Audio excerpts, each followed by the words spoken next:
As investigation is on in the Kerala blasts case and the agencies get cracking on the Ernakulam blast, political parties have decided to draw their own conclusions, which is assigning blame game as per expediency. What has come under immediate spotlight is the timing of the blast just 48 hours after a former Hamas chief was allowed to address a gathering in Kerala. Raising doubts, Union Minister Rajeev Chandrasekhar accused the Congress and the CPIM of appeasement tactics, claiming that the cost will always be borne by innocents from all communities. Taking strong exception to criticism, the Chief Minister of called it BJP's communal agenda. I hold the government of Kerala squarely responsible for this because they permitted the terror organization Hamas, the head of Hamas, speak hatefully about jihad, about waging hatred and war against non-believers, etc., etc. And the government of Kerala permitted that program to happen. And 24 hours later, we are seeing the consequences. Chief Minister, who's also the Home Minister of Kerala, is sitting in Delhi and doing his politics. It is the innocents from all communities that will bear the cost of this type of appeasement politics. നമ്മുടെ ഒരു മന്ത്രി, കേന്ദ്രമന്ത്രി, അദ്ദേഹം നടത്തിയിട്ടുള്ള ഒരു പ്രസ്താവന അത്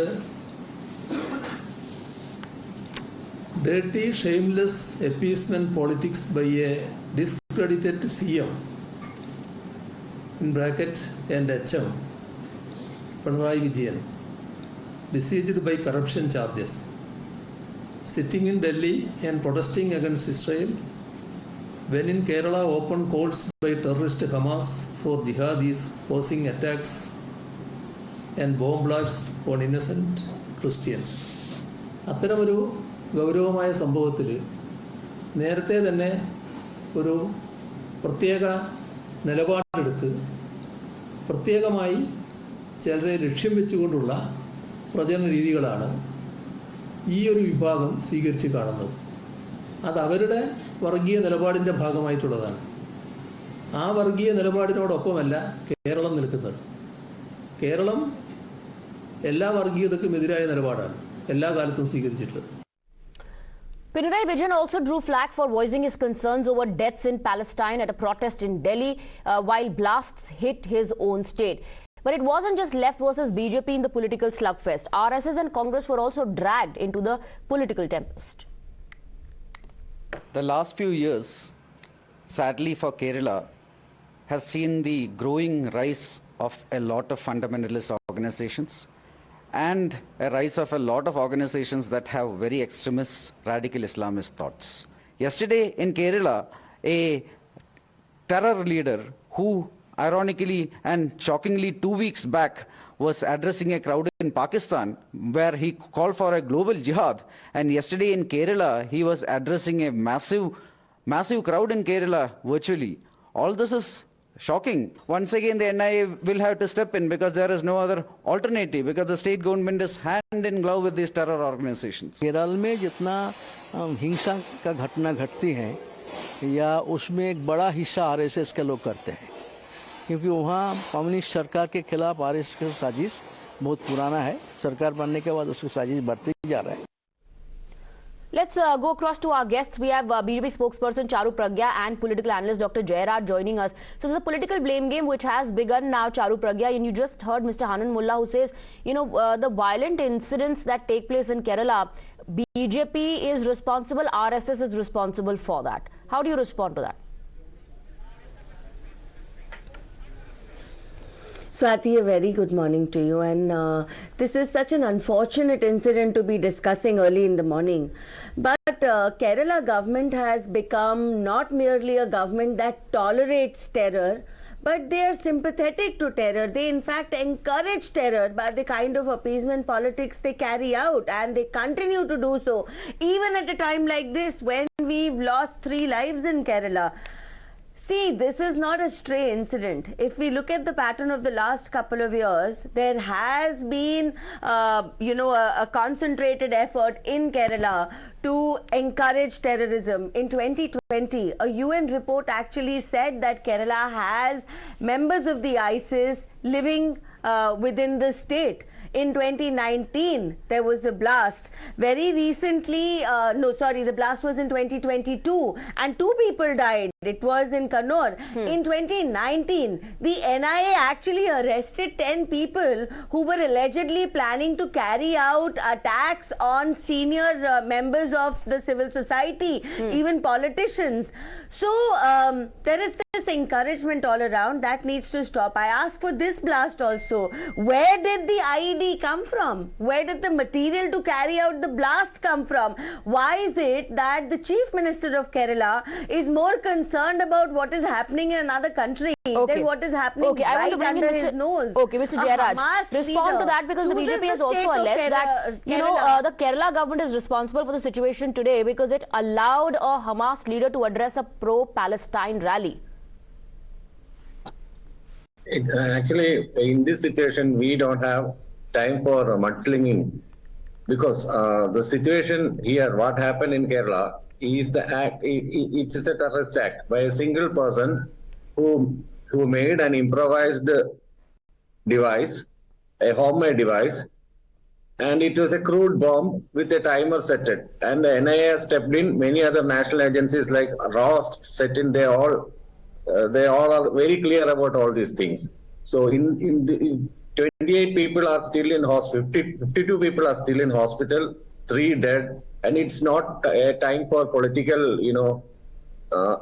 gains and for fringe benefits. Some people will say that all these things for fringe benefits. Kerala is the hub of ISIS, and this interview relating, the virtual addressing of a Hamas leader in Kerala, it should be condemned. It should be condemned. Actually, it should be condemned. It was not allowed. It should not have been allowed. Right. In a state, in a secular state like Kerala. That is the main thing, that we all agree to that point. But at the same time, we must understand that instead of accusing each other, we have to stop all these things. But then those statements need to stop. Those statements need to stop from both ends. It's not just one side leveling allegations. The other side is also leveling grave allegations. So stay on with us. Let's also listen into a reaction that we are getting from Union Minister Anurag Thakur. This is the latest that we are picking up. Anurag Thakur has slammed the left and Congress both, and he has questioned the silence of Rahul Gandhi. He says Congress silently supporting violence. We have Charu Pragya and Dr. Jairaj both, but let's first listen into the reaction. Kerala में जहां एक और bomb blast की घटना की मैं निंदा करता हूं, और जहां के सांसद श्रीमान राहुल गांधी हैं जिस राज्य से, उनका कुछ ना बोलना इनकी चुप्पी साफ दिखाती है। कांग्रेस चुपचाप इनको समर्थन कर रही है। आखिर ये कौन लोग हैं जो बाहर से यहां पर फसाद करवाना चाहते हैं? कांग्रेस और कम्युनिस्ट पार्टी चुपचाप इनका समर्थन भी कर रही हैं और इनके खिलाफ कड़ी कार्रवाई भी नहीं कर रही। Charu Pragya, Anurag Thakur is questioning the silence of Rahul Gandhi and blaming both left and Congress for the situation. Yes, and Swati, I was on your channel last night as well, and I said the same thing. I actually Googled and checked the timelines of every single major India Alliance leader. There has been no condemnation. And what is the reason for that? Had this blast happened in any other corner of the country, you know how they would have reacted. And to refute what my co-panelist was saying, sir, nobody is getting into a political dialogue, Bazi, here. But tell me, out of all the states in the country, why did a Hamas leader feel comfortable addressing a rally in Kerala and Kerala alone? Why is that? Why is it that in Kerala there have been nexuses that have been caught out? And this is not the first time this has happened. The Rashid Abdullah case, where there were youngsters which were found to be radicalized and then sent to Afghanistan. It was impossible to bring them back alive for our country. You are aware of all these cases. You have to understand the modus operandi that's going on in our own state, and we have to work together to eliminate it. Instead, we have a chief minister in alliance with another political party, the Congress, which, like I said, is not even sympathetic. They are encouraging the terrorists. Dr. Jairaj, please respond. See, it is not true. Actually, the CM has called for an all-party meet today. Yes. In this, all parties in Kerala will sit together and find a solution to all these things. We need a stop of all these things because it is not the first time a religious leader or is addressing people in Kerala or in UP. You know the example of Zakir Naik and many other religious fanatics. Yes, but here we are talking about a Hamas leader. Here we are talking about a Hamas leader, which in fact is a terrorist organization that attacked Israel, and we saw the barbarity. India never announced Hamas as a terrorist organization. India never announced. Or after what has happened in Israel, how are we looking at Hamas? See, it not started in October 7th. It has a long years of long back history. Yes, but when we look back into the history, but haven't things changed after October 7? Haven't things changed, sir, after October 7? Haven't we now seen the real face of Hamas and what they are capable of doing? Topic more. We have a debate. It is not Hamas is not a terrorist organization. Hamas leader addressing the pro-Palestine rally is a matter of discussion and debate. Indian diplomats never said that Hamas is a terrorist organization. And I stick on to that. Yes, and the Prime Minister tweeted and said that we are against terrorism, that we condemn this attack against Israel, Charu Pragya. So how are we looking at it? If the Hamas leader is being called a religious leader, then no one should have a problem with it. Pardon? Yes, exactly, Swati. And your statement has the answer. How is he a religious leader? A religious extremist that's hell-bent on eliminating every Hindu. That is what he said in his rally. If my co-panelist has not heard it, kindly go and hear it. And it is shameful that you are actually saying that something like this is allowed in this country. In fact, I have seen that. No, I am sorry. I don't think you're even aware. I don't think you're even aware of what was said in that rally. I am sorry, I will not indulge in this. There is a man which calls out for the elimination of every single person who belongs to my religion. This is not true. This is not true. All right, Charu Pragya and Dr. Jairaj, that's all the time. That's all the time I have for the debate. But the blame game continues from both ends, both sides holding the other party responsible for the situation today. Thank you very much for giving us your time.